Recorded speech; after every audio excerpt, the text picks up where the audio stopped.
هم برای شعار هم برای حرف.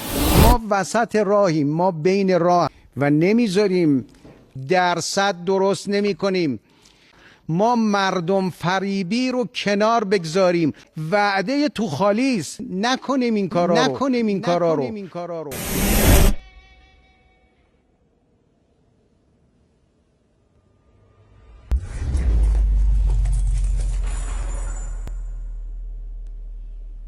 دولت 4% ها